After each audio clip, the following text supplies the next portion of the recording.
नमस्कार, स्वागत है आपका हमारे YouTube channel study with officer में। मैं लक्ष्य आगे आप सभी का अपने स्टडी विथ ऑफिसर में स्वागत करता हूं। आज हम लोग पढ़ेंगे क्लास 9th एनसीईआरटी बुक जो कि मैथ कराएगा और इसका हम लोग देखेंगे आज प्रश्नावली 1.1। इस पूरे का सीधे वीडियोस में 1.1 को मैं पूरा कर दूंगा।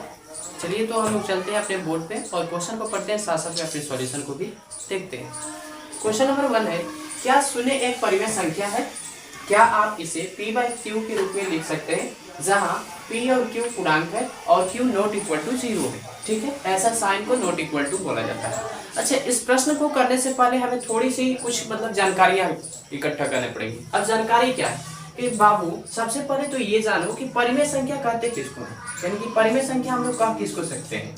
तो परिमेय संख्या के लिए मैं आपको बता दूं, वैसी संख्या जिसको हम लोग p/q के रूप में लिख सकते हैं, p/q के रूप में लिख सकते हैं,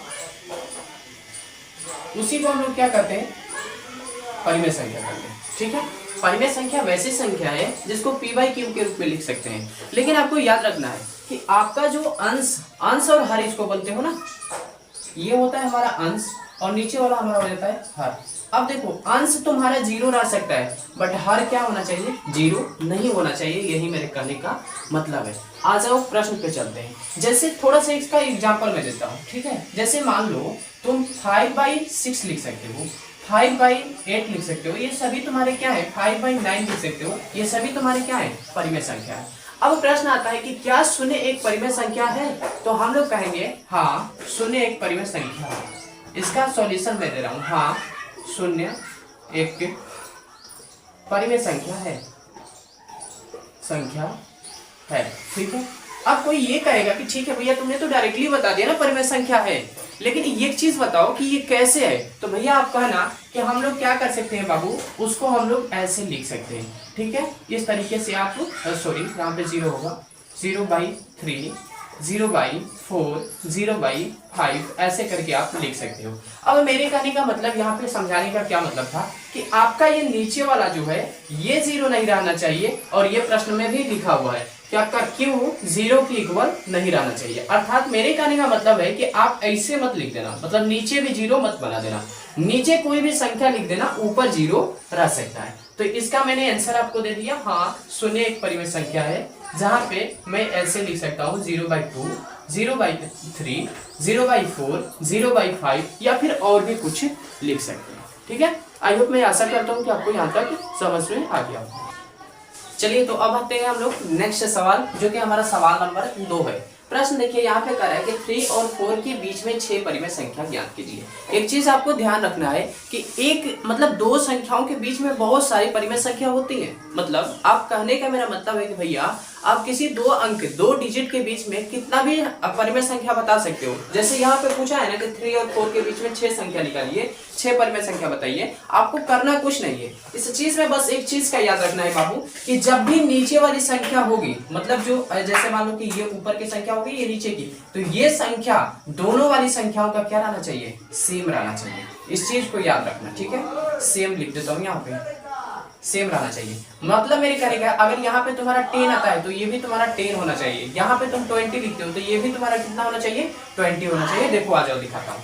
जैसे देखो यहाँ पे क्या हुआ है, 3 और 4 के बीच में, यही प्रश्न है ना तुम्हारा, 3 और 4 के बीच में। मैं अगर कहूँ कि बाबू यहाँ पे कुछ नहीं दिया है, यहाँ पे मैं 1 लिख सकता हूँ, यहाँ पे मैं 1 लिख सकता हूँ। आप लोग जो फ्रैक्शन का ऐड, यानी कि जो भिन्न का सवाल का ऐड करते हो, ठीक है, तो आप, मैंने कहा जैसे बाबू कि अगर आप लोग क्या करना, यहाँ पे 3/1 लिख सकते हो, 4/1 लिख सकते हो, क्योंकि आपको पता होगा भिन्न का ऐड आप लोग किए होंगे। आई होप, मुझे आशा है कि आप लोग यहाँ तक समझ रहे होंगे। अब बाबू क्या करना है कि आपको जितनी संख्या में ऊपर मल्टीप्लाई करना है, ठीक उसी संख्या से क्या कर देना है, नीचे मल्टीप्लाई करना है। अब मैं यहाँ पे कर देता हूँ, ऊपर भी 7 से मल्टीप्लाई और नीचे भी 7 से मल्टीप्लाई। प्रश्न ये आप लोग करेंगे कि सर ऊपर और नीचे दोनों 7 से किए, लेकिन एक चीज पूछा तो 6 ही गया है, तो यहाँ पे आप 7 से क्यों कर रहे हैं। आपको बाबू बता दो कि अगर परिमेय संख्या 6 पूछा जाता है तो आपको 7 से करना है, 8 पूछा जाता है तो 9 से करना है, 9 पूछा जाता है तो 10 से करना है। ठीक है, मतलब कि एक संख्या आपको बढ़ाकर लिखनी है। अब इसका तुम क्या लिख सकते हो, ऐसे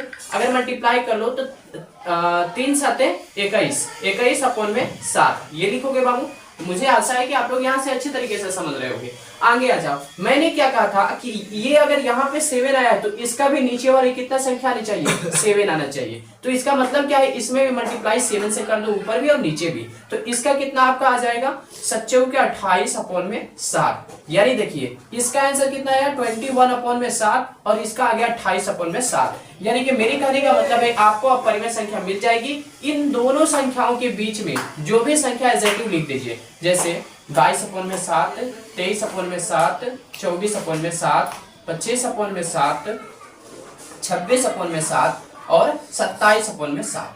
देखिए 1 2 3 4 5 6 हो गया आपकी संख्या, ये वाली प्रश्न कंप्लीट हो गया। अब मेरे कहने का मतलब था बाबू कि अगर परिमेय संख्या यहाँ पे 7 पूछता तो 8 से करना, 8 पूछता तो 9 से करो, 9 पूछता तो 10 से करो, मतलब इससे एक एक्स्ट्रा लेकर करो। ठीक है, आई होप मुझे आशा है कि आप लोगों को यहाँ तक समझ में आ गया। चलिए तो अब हम लोग आते हैं नंबर 3 पे। नंबर 3 नंबर 2 के जैसा सेम है। अगर आप लोग थोड़ा सा दिमाग लगाइए, 3/4 एंड 3/5 एंड 4/5 के बीच में 6 परिमेय संख्या ज्ञात कीजिए। जरा सोचो जरा, क्या अगली बार मैंने ऐसा नंबर नहीं बताया था? बताया था। अब कहोगे कि सर अगली बार तो नीचे वाली संख्या नहीं थी लेकिन इस बार दी हुई है। तो बाबू इसमें कुछ नहीं करना है, अगली बार में मैंने अपने से रखा था, जबकि इसमें आपको रखने की कोई जरूरत नहीं है। जैसे अगर मैं आपको यहाँ पे बता दूं 3/5 और यहाँ पे बोल दूं मैं 4/5, ऊपर की संख्या देखो, अगली बार भी 3 प्रश्न में था और यहाँ पे 4 था, इस बार भी है। इस बार करना क्या है, आपको नीचे 5 दिया है और मैंने आपको कहा था कि बाबू ऐसा तुम लोगों को करके लाना है कि इनकी जो नीचे की संख्या होगी ना सेम संख्या है। अब यहाँ पे देखो कितना पूछा हुआ है, 6 पूछा है। तो हाँ, मैंने क्या कहा था कि अगली वाली वो जो स्लाइड दिखाया था तो उसमें कहा था कि इससे एक अधिक लेना, इसमें कर दो 7 × 7। ठीक है, इसका क्या हो जाएगा 7/21/7/35। ठीक है, यहाँ पे आ जाओ ×7 × 7, इनका क्या हो जाएगा 28/35। अब देखो इनके दोनों के बीच की संख्या को लिख दो।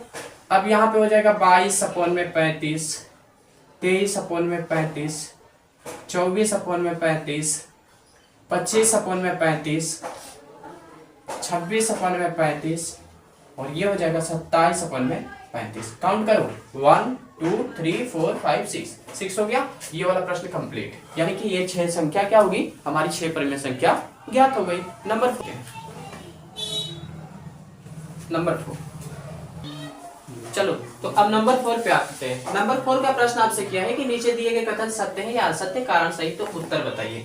नंबर 1 देखो, इसमें का है प्रश्न कर रहा है कि प्रत्येक प्राकृतिक संख्या एक पूर्ण संख्या होती है। इन दोनों को देखो, मैं तो डायरेक्टली यहाँ पे आंसर लिख दूंगा कि सत्य है बाबू। ठीक है, यहाँ पे क्या मैंने लिख दिया सत्य, लेकिन यहाँ पे आपका प्रश्न अगला कह रहा है कि भैया कैसे सत्य है, इसका कारण भी बताओ। तो मैं आपको थोड़ा सा समझा देता हूँ। प्राकृतिक संख्या किसको कहते हैं? तो प्राकृतिक संख्या वैसी संख्या जिसको हम लोग काउंट कर सके, जैसे 1 2 3 4 और इनफाइनाइट, मतलब कह सकते हो अनंत तक। ठीक है, और पूर्ण संख्या किसे कहते हैं? तो इसमें इंक्लूड होता है 0 1 2 3 4 और ये भी अनंत तक हो जाती है dot dot dot dot dot. इसीलिए मैंने कह दिया कि भैया ये सत्य है कि एक प्राकृतिक संख्या एक पूर्ण संख्या होती है। ठीक है, आई होप मुझे आशा है कि आपको ये वाला प्रश्न समझ में आ गया होगा। दूसरा नंबर देखो, प्रत्येक पूर्णांक एक पूर्ण संख्या होती है। अब इसका देखो, इसका मैं डायरेक्टली आंसर लिख देता हूँ असत्य। अब आपको समझा देता हूँ कैसे मैंने असत्य कहा। सबसे बात पहला होता है पूर्ण संख्या की।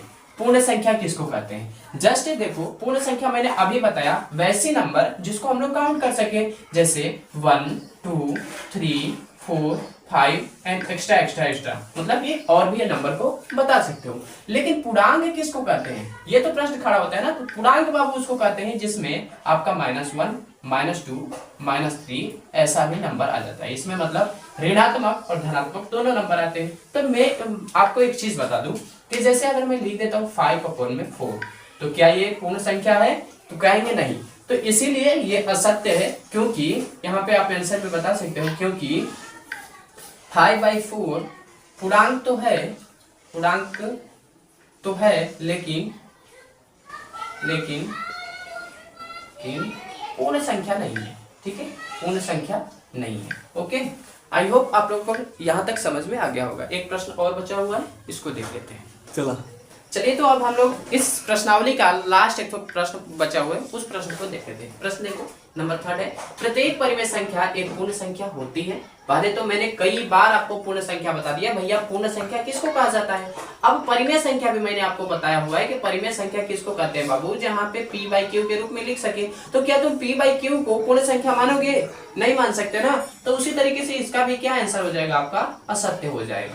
जैसे मेरे कहने का बाबू मतलब है कि अगर मान लो परिमेय संख्या की बात हो, कह रहा है कि प्रत्येक परिमेय संख्या एक पूर्ण संख्या होती है। नहीं भैया, बल्कि ये अगर प्रश्न आता कि प्रत्येक पूर्ण संख्या परिमेय होती है तो इसको मान सकता था, क्योंकि इसमें हो जाएगा 1 2 3 4 ये तुम्हारी पूर्ण संख्या है। अब बताओ 5/4 को तुम पूर्ण कैसे मान सकते हो, लेकिन ये क्या है, आपका परिमेय संख्या है।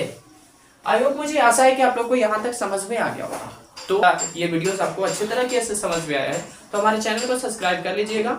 अगली हम लोग प्रश्नावली बहुत जल्दी लेकर आएंगे, तब तक के लिए धन्यवाद, वेलकम।